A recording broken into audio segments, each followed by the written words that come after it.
के भगवान महावीर को वंदन।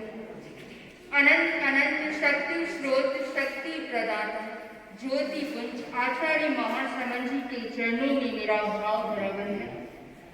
मातृ हृदय शासन श्री साध्वी जी के चरणों में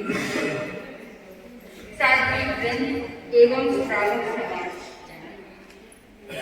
आज हम शासन माता की पुण्यतिथि इस महरोली के आध्यात्मिक प्रांगण में मना रहे हैं। कहा जाता है जस नाम तस गुण युक्त से चरितार्थ होता है साध्वी प्रमुखा का बहुआयामी व्यक्तित्व। श्रेष्ठताओं का दिव्य पुंज का प्रोग्राम है, बीच में नहीं जाना, थोड़ा सा सही। श्रेष्ठताओं का दिव्य पुंज त्याग तपस्या तेजस्विता का प्रतीक, प्रतिभा पुरुषार्थ का पर्याय साध्वी प्रमुखा का बहुआयामी व्यक्तित्व कितना विशाल है। कहा जाता है कि उनका बाह्य व्यक्तित्व इतना आकर्षित था पर भीतर का व्यक्तित्व भी उतना ही प्रखर। साध्वी प्रमुखा कनक प्रभा जी एक विलक्षण साध्वी थी जिनका ओज कितना प्रबल था, जिनकी रश्मियां जिनको प्राप्त हो जाती वो व्यक्ति ऊर्जावान बन जाता। प्रकृति से अनेक गुण उनको विरासत में प्राप्त थे। उनकी सहनशीलता, पवित्रता, श्रद्धा, जागरूकता, पाप भीरुता अनेक गुण साध्वी प्रमुखा कनक प्रभा जी में दिखाई देते थे। कहा जाता है कोई उन्हें बहुत भिक्षु के रूप में देखता तो कोई उन्हें मदर टेरेसा के रूप में देखता, कोई उन्हें सरस्वती का अवतार मानता। शुद्ध साधुता में सुनता हुआ विलक्षण व्यक्तित्व मानो ऐसा पवित्र धरती पर स्वयं उतर आया। आदेश समय के साथ जाते, उद्देश्य गतिशील रहते, सिद्धांत आचरण करते और संकल्प साध तक पहुंचते। ऐसी महान विभूति साध्वी प्रमुखा कनक प्रभा जी को तेरापन धर्म संघ में उन्होंने बहुमूल्य सेवाएं देकर इतिहास का नया सृजन कर दिया। लक्ष्य निष्ठा दायित्व के प्रति सतत जागरूक रहकर उन्होंने महान शिखर को प्राप्त किया। आचार्य महान परिवारक आचार्य श्री तुलसी जीवन यात्रा का वर्णन करते हुए उन्होंने यात्रा को साहित्य के माध्यम से भंडार को समृद्ध कर दिया। मेरा जीवन मेरा दर्शन आप द्वारा संपादित आचार्य श्री तुलसी की जीवन गाथा अगर उन्होंने साध्वी प्रमुखा जी ने अपने हाथों से लिखा और जो उनको पढ़ते हैं तो ऐसी अनुभूति होती है कि स्वयं आचार्य तुलसी का चलचित्र चल रहा है। विशाल साध्वी समाज का विकास, उनको प्रेरणा देना, प्रोत्साहन देना, बौद्धिक विकास किस प्रकार साध्वी प्रमुखा साध्वी समाज को किस प्रकार विकास के उन आयामों को वो लेकर गई। आज साध्वी समाज खुले आम भरी परिषद में अपना वक्तव्य दे सकती।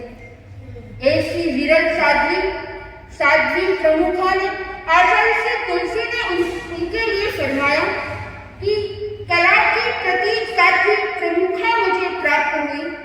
संक्षिप्त में कला कह सकता हूँ पर जीवन की कला से लेकर बौद्धिक कला तक वह हर समय जागरूक रहती। आचार्य श्री महाप्रज्ञ जी ने उनके लिए फरमाया कि वह एक सम्यक है, एक प्रबुद्ध है, एक कौशल साध्वी प्रमुख है। आचार्य महासमन जी ने आपके लिए फरमाया कि आप आज्ञानिष्ठ, मर्यादानिष्ठ, अनुशासननिष्ठ अनेक गुण आपके भीतर महान आचार्यों के इस प्रकार वचन साध्वी प्रमुखा को प्राप्त हो जाते हैं। वह जीव कितना महान होता है कि महान आचार्य के इस प्रकार वचन मुखार बिंद से निकलता हुआ व्यक्ति धन्यता का अनुभव करता है। महासभा का प्रतिनिधित्व करना या युवक परिषद का अधिवेशन या महिला मंडल का अधिवेशन हो, संघीय संस्था या सामाजिक संस्था का विवाद शैली में प्रवचन करती और युवकों को सबको ऊर्जावान बना देती। ऐसी साध्वी प्रमुखा जिनके नयनों में वत्सलता, ममता, करुणा, उनके पास आने वाला व्यक्ति अनुभव आनंद का अनुभव करता। वात्सल्य की प्रतिमूर्ति मातृ हृदया उनको अलंकार से अलंकृत किया गया, पर उनका पर्यायवाची बन गया। उनका कर्तृत्व व्यक्तित्व देखकर आचार्य मोहन स्वर्ण जी ने असाधारण साध्वी प्रमुखा अलंकार से अलंकृत किया।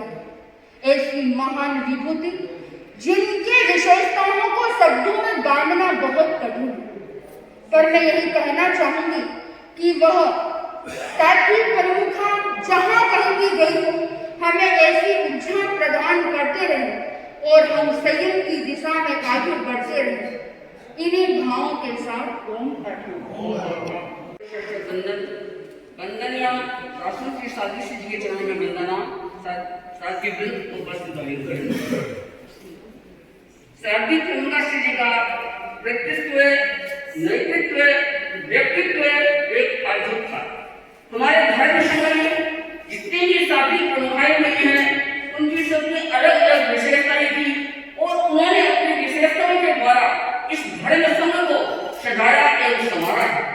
लेकिन मैंने साध्वी प्रमुखा श्री कनक कुमारी को अपनी आंखों से देखा है। उनके पास रहने का मुझे अवसर भी प्राप्त हुआ है, उनकी मुझे ममता प्राप्त हुई है, उनका मुझे वात्सल्य प्राप्त हुआ है। तो मैंने देखा कि जितने भी साध्वी प्रमुखाएं में विशेषताएं थी, मुझे लगता है कि उन सभी प्रमुखों की विशेषताएं थी ये साध्वी प्रमुखा श्री कनक प्रभा जी में एक साथ समाविष्ट हो गई थी। वास्तव में ही साध्वी प्रमुखा श्री जी का व्यक्तित्व एक अजब था। उनका बाहरी व्यक्तित्व भी इतना आकर्षक था। आप देखिए, लंबा कद, सुगठित शरीर, चमकीली आंखें, वत्सलता पूर्वक आपका व्यक्तित्व एवं जब आशीर्वाद के रूप में आपका ऊपर उठा हुआ हाथ ऊर्जा प्रदान करता तो व्यक्ति मालो माल बन जाता। आपका बाहरी व्यक्तित्व सुंदर था, लेकिन मुझे लगता है कि आंतरिक व्यक्तित्व था वह आपका वो अधिक प्रेरक था और अधिक पावन पवित्र था। आपकी आध्यात्मिक निष्ठा, चारित्रिक उज्ज्वलता, संप्राणायणता, न जाने कितने कितने आपके गुण थे। उन्हीं गुणों से आकृष्ट होकर के आचार्यों ने आपको इतना सम्मान दिया और आपने आचार्यों के किन आचार्यों के हृदय में अपना विश्वास जमाया, अपना स्थान प्राप्त किया। साध्वी प्रमुखा जी एक स्वाध्याय प्रेमी साध्वी थी। आप देखिए, रात्रि में चाहे 12 बज जाते, 1 बज जाते शयन में, लेकिन रात 4 बजे उठ करके आप पट्ट पर विराजमान हो जाते, आप स्वाध्याय में लीन हो जाते और स्वाध्याय करते करते मुझे लगता है कि आपका आभा मंडल एकदम पवित्र हो गया था। एक बार मैंने पढ़ा कि आभा मंडल की सूक्ष्म अध्यक्षा ऑस्ट्रेलिया की मार्गरेट ने आपकी फोटो देख करके कहा कि यह व्यक्ति जिसकी यह फोटो है, वह व्यक्ति प्रातः ब्रह्म मुहूर्त में उठ करके और वह प्रातः ब्रह्म पवित्र ग्रंथों का पारायण करता है। यह व्यक्ति जिनका यह फोटो है, यह वत्सलता की प्रतिमूर्ति है। यह बड़ा सुंदर व्यक्तित्व देती है। इनका व्यक्तित्व बहुत अधिक है और इनके हर कार्य में स्फूर्ति है। उनका आभा मंडल इतना पवित्र था। आज जब भी व्यक्तित्व देते तो हर व्यक्तित्व में आपकी नवीनता होती एवं मौलिकता होती। आपके पवित्र विचारों से हम सब लाभान्वित बनते। साध्वी प्रमुखा जी एक श्रमशील साध्वी थी। किसी भी प्रकार का, चाहे कोई सा भी श्रम हो, शारीरिक श्रम हो, मानसिक श्रम हो, बौद्धिक श्रम हो, हर समय आप श्रम में लीन रहते। आपका जीवन अप्रमत्तता का जीवन था। आवश्यकता है कि हमारे अंदर भी ऐसी अप्रमत्तता की भावना जागृत हो। साध्वी श्री कनक प्रभा जी प्रमुखा जी हमेशा सब योगों में लीन रहते। यही कारण था कि किसी भी परिस्थिति में, अनुकूल या प्रतिकूल कोई भी परिस्थिति आई, उसमें आपने अपने आप को संयमित रखा। यह था आपका व्यक्तित्व। साध्वी श्री जी प्रमुखा जी, उनका एक हृदय था, वो करुणा से भरा हुआ था, वत्सलता से भरा हुआ था। ये साधारण से साधारण साथी को भी इतनी वत्सलता प्रदान करती कि जिसको हम सुनकर के देख करके और भाव विभोर हो जाते। मुझे तो आपका इतना अधिक वात्सल्य मिला कि उनको मैं आज भी याद करती हूँ तो मेरा हृदय भर जाता है। एक छोटा सा प्रसंग आपको मैं बताना चाहूंगी कि लगभग ये प्राय लगभग था कि जब भी हम पूज्य गुरुदेव के दर्शन करते और मर्यादा वस्तु के पश्चात विहार करते तो सात्विक प्रमुख जी मुझे हमेशा संदेश लिख करके प्रदान करते। लगभग यह था उनका, मुझे हमेशा संदेश प्रदान करते, चाहे आचार्य प्रवर के हमसे विहार करते या मेरे को तकलीफ भी हो जाती, हम दूर भी होते और मेरे चाहे कि आंखों में तकलीफ हुई, मेरे पैरों में कुछ भी हुआ, लेकिन सात्विक प्रमुख जी मुझे संदेश लिख करके प्रदान करते थे और मेरी मानसिक स्थिति को वे सुदृढ़ बनाते थे। एक बार का समय मैं प्रातःकाल दूसरे दिन विहार करना था और सात्विक प्रमुख जी इतने ज्यादा अधिक व्यस्त थे कि उनको समय नहीं था निकलने के लिए।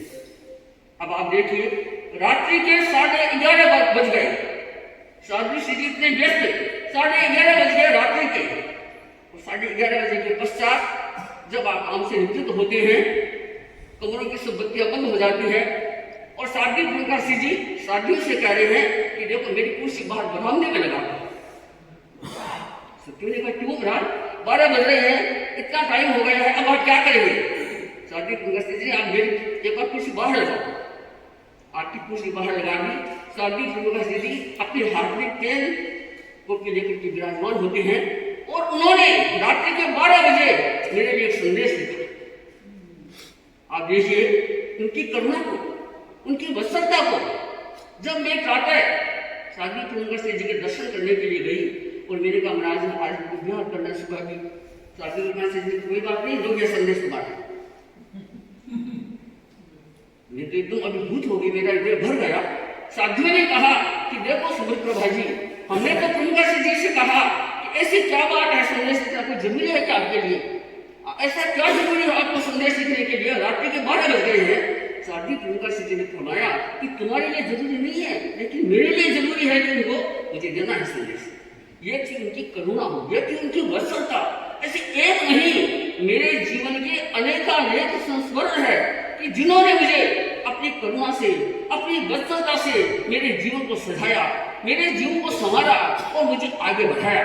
हमेशा जब मैं दर्शन करती साध्वी प्रमुख जी मेरे सिर पर हाथ रखते, मुझे आशीर्वाद देते और मुझे यह कहते कि सुमित्रा जी देखो तुम्हारा नाम सुमन है, नाम सुमन है तो वैसे ही तुम अपने मन को सुमन रखना, हमेशा अपने मन को सुमन रखना, अपनी साधना करना, हमेशा आशीर्वाद देते रहते मुझे। तो आपकी वत्सलता जो मुझे प्राप्त हुई उसका मैं वर्णन नहीं कर सकती। जब भी साध्वी प्रमुख जी के जब आपके निकट आई, जब आपके निकट आई आपने मुझे सहलाया, जब मैं आपके निकट आई आपने मुझे सहलाया, जब मैंने निहारा आपने मुझे अमृत पान कराया। शब्दों में क्या व्यक्त करूं, शब्दों में क्या व्यक्त करूं, क्या क्या पाया आपसे। जब समस्या आई आपने उचित मार्ग दिखाया, जब समस्या आई आपने उचित मार्ग दिखाया। आपने साध्वी प्रमुख जी आज हमारे सामने यहाँ उपस्थित नहीं है, लेकिन उनका जो कुछ भी मुझे प्राप्त हुआ, जो कुछ भी मैं आज में हूँ, मैं साध्वी प्रमुख जी की पुण्य कृपा से हूँ। आपको पता होगा मैंने बहुत छोटी उम्र में 15 साल की उम्र में मैंने दीक्षा ली। उस समय साध्वी प्रमुख जी नहीं बने थे और साध्वी श्री प्रमुख जी लाडा जी थे, वो विदासन में विराजमान थे और मेरी दीक्षा हुई थी अहमदाबाद में। तो साध्वी प्रमुख जी कनक प्रवासी, वो एक साधारण साध्वी थी समय में, लेकिन उन्होंने जो मुझे वात्सल्य प्रदान किया, जो मुझे हर समय संभाला। मेरी शारीरिक स्थिति भी बहुत ज्यादा कमजोर थी, विहार करते मुझे बुखार हो जाता, तो साध्वी प्रमुख जी पहले जाते ही मेरे लिए बिस्तर करते, मेरी सारी व्यवस्था करते, नहीं जाने उन्होंने मेरे लिए क्या क्या किया। आज मैं साध्वी प्रमुख जी को याद कर रही हूँ, उन्होंने जो मुझे शिक्षा दी है और वे आज ऊपर बैठे बैठे भी शायद मुझे संभाल रहे होंगे और मुझे मेरे जीवन का निर्माण कर रहे होंगे और करते रहेंगे। आप शासन की सेवा की है और करते रहेंगे और मुझे भी ऐसी आप शिक्षा प्रदान करते रहेंगे कि जिससे मैं अपने जीवन का निर्माण कर सकूं। जितना कुछ कहूँ मगर कहने को बहुत शेष रह जाता है, जितना कुछ कहूँ मगर कहने को बहुत शेष रह जाता है, तेरा विराट रूप कल्पना पट पर नहीं समाता है, तेरा विराट रूप कल्पना पट पर नहीं समाता है। बस मैं इतनी सोच सकता साथी प्रमदर्शी जी को अपनी मंजिल कृत करती हुई ये तो हम कर रही हूँ कि आप सिद्धार्थी शीघ्र अपनी मंजिल को प्राप्त करें और मैं भी अपने लक्ष्य मंजिल को प्राप्त कर सकूं, ऐसी मेरे अंदर शक्ति प्राप्त हो। खुशी योग श्रेष्ठा आचार्य प्रवृत्ति चरणों में अनंत अनंत उपस्थित धर्म संघ के प्रतिष्ठित पदों पर विभूषित होने वाले हमारे श्रावक समाज एवं संत, आज हम साथी प्रकाश जिला स्वर्गारोहण दिन यहाँ मना रहे हैं। आपको पता होना चाहिए कि साथी प्रमुखा असाधारण साथी प्रमुखा कैसे बने। जब स्वर्गीय लाडा निवास का संकल्प था तो हमारे समाज के लोग अनेक साथियों के नाम लेने लगे कि अब तो साथी प्रमुखा पद साथी संगीता जी आएगी, साथी मंजुला जी आएगी, कोई कहते राजीवती जी आएगी, अनेक अनेक साथियों के नाम। परंतु हमारे मन में एक ही बात जती हुई थी कि इस पद पर आने वाली योग्य साथी है वो कनक था, क्योंकि वो हमारे उम्र की थी और हमारे साथ में पढ़ने वाली साथी कनक श्री जी और यशोधरा थी। उसी क्लास में कनक श्री पढ़ती थी, तो मैं उनसे मिलने के लिए यदा कदा जाती तो कनक श्री मेरे से थोड़े ही छोटे थे परंतु बहुत सम्मान देते थे और बड़े स्नेह से मेरे साथ में बात। और जब हम मर्यादा मध्य पर जाते तो साथियों को पटाने के लिए साथी प्रमुखा जी अनेक साथियों को नियुक्त करते।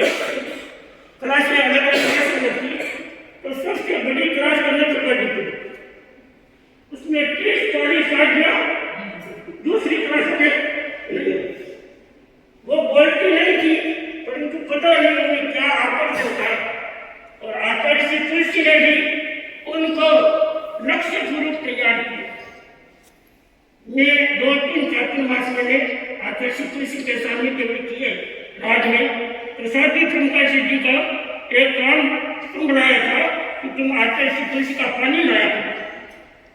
गुरुदेव का पानी हर एक साथी नहीं ला सकते, वो देखते हैं कि उनको गर्म चाहिए, ठंडा चाहिए, साफ सुथरा पानी हो और उसको कैसे लाना कैसे रखना वो सारी चतुराई से काम करना होता है। तो कनक प्रभा जी को ये काम दिया है, तो वो बड़ी चतुराई से ये सारा काम करती। एक वो निश्चित हो जाती और उनके साथ में एक दिन बारी आती दूसरी साथियां उनको देखने के लिए। इसके साथ साथ आचार्य तुलसी ने उनको एक कार्य और दिया, यात्रा लेकर। मेरी जो यात्रा होती है उसमें जो जो घटनाएं घटित होती है वो और तीसरे में आचार्य श्री तुलसी का जीवन दर्शन 25 पुस्तकों में साधी प्रमुखा जी ने आचार्य श्री तुलसी का जीवन दर्शन लिख दिया। तो ऐसे छोटे छोटे कामों में वो बड़ी दक्षता के साथ करते थे और जब वो पानी लेकर के जाती तो आचार्य श्री तुलसी उनसे एक दो बात तो जरूर करती, कभी कुछ करते कभी कुछ करते कभी कुछ। तो इनके ऊपर गुरुदेव की अपार कृपा थी और वो इनको बनाने के लिए कार्य कर रहे थे कि इसका निर्माण करना होंगे और आगे जाकर के सब पद पर विभूषित करना। इसीलिए हम लोगों को पहले ये अनुभव हो गया था इस पद पर आने वाली साथी तो अब मैं बहुत ज्यादा लंबा समय हो गया है, एक दो घटना का जिक्र करना चाहता हूँ। वैसे तो 2 घंटा भी बोले तो बोल देता हूँ, परंतु उनको पदाधिष्ठित हुए 2 वर्ष हुए थे, बहुत छोटे थे, 25 वर्ष की उम्र से। एक दिन क्या होता है, हम लोग ग्वालियर चौमासा करके आए और आचार्य जी ने हमको बताया कि तुमको रायपुर जाना है। तो इतनी दूर से आए थे और इतनी दूर जाना। उसी बीच में क्या होता है, साथी रतन सिंह जी को बुखार चढ़ गया, वो मलेरिया बुखार सुबह दूध चाय नहीं पीते थे। लगभग 12-1 बजे गोचरी आती, तभी जो कुछ आता वो खा लेते। तो उनको नींद की टेबलेट देनी थी, इसलिए दूध जरूरी था उनको देना। तो हम दूध लेने के लिए गए, 3-4 घरों में गए, किसी की रसोई बंद, किसी को घर में असूस था, और 3-4 घरों में जाने के बाद थोड़ा सा दूध मिला। हमने लाकर के रतन सिंह महाराज को दूध दिया। होता कि उन्होंने दूध पिया और चूटे उल्टी हो गई। उल्टी हो गई तो सारा कपड़ा खराब हो गया, सब कुछ खराब। फिर हमने पानी ला करके वो साफ सुथराई की, साफ सुथराई करके मेरे साथ भी चंद्रवासी जी के पास में गई और जाकर के महाराज ने पूछा कि कैसे है रतन सिंह महाराज के। तो मेरी आंखें थोड़ी गीली हो गई, उनको बहुत ज्यादा बुखार है, बहुत ज्यादा तकलीफ है। महाराज ने कहा क्या ठीक नहीं है क्या? कि ठीक तो कम है। तो आप ऐसा क्या करो, जब उनको ठीक नहीं होना तो मुझको बता दिया करो, तो मैं वहां आकर के उनको दवाई दे दूंगी। मैंने कहा आपको कब बुलाएंगे? नहीं, आप संकोच मत करो, आप मन में ऐसे मत करो कि मैं अकेली हूँ, मैं आपके साथ में हूँ, और आपको जब भी जरूरत हो तो मुझको कह दिया करो, मैं आ जाऊंगी और उनको सुना। ठीक है। इसके बाद प्रमुखाचार्य जी गुरुदेव के सेवा में पधार गए। वहां पर गुरुदेव को आहार कराया, आहार करा करके वापिस अपने ठिकाने पधारे।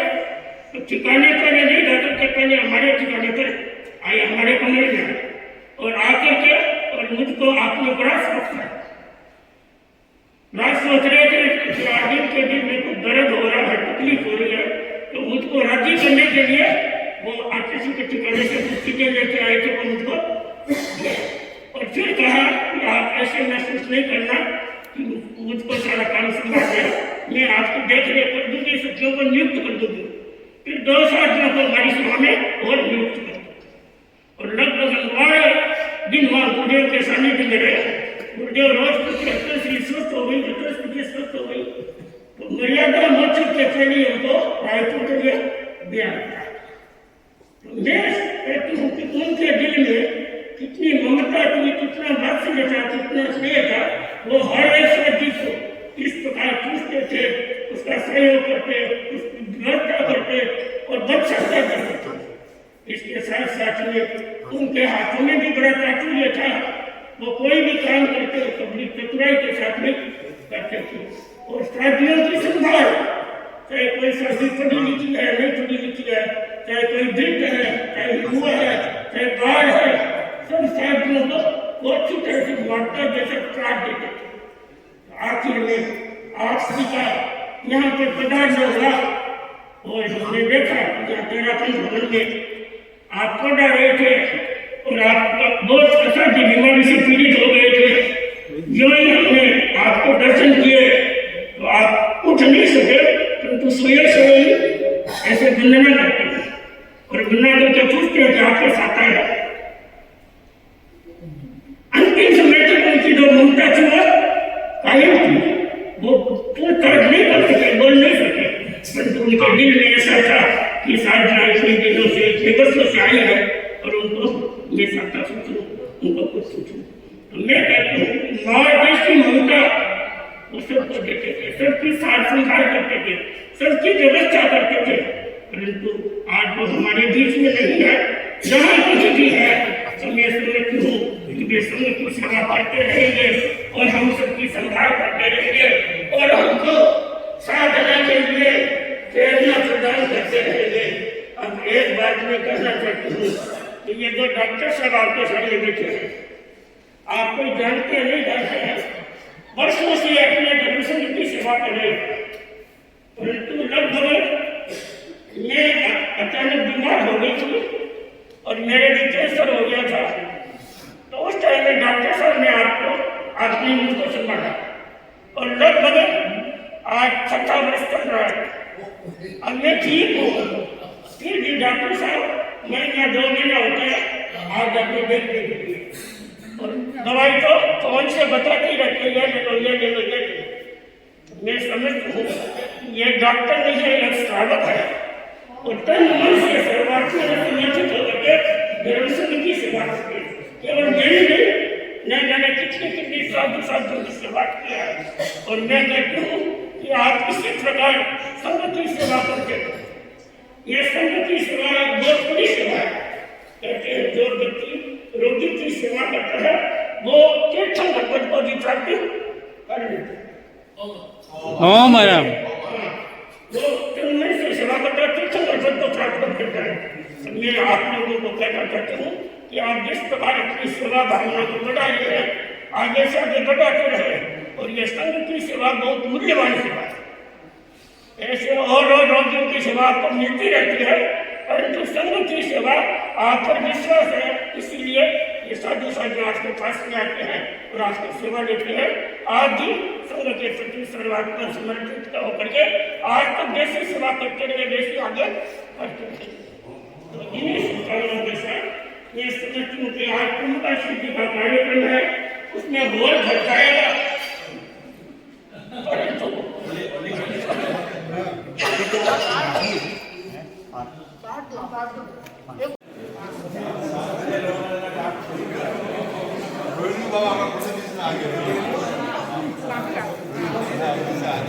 इरादे हैं महाराज।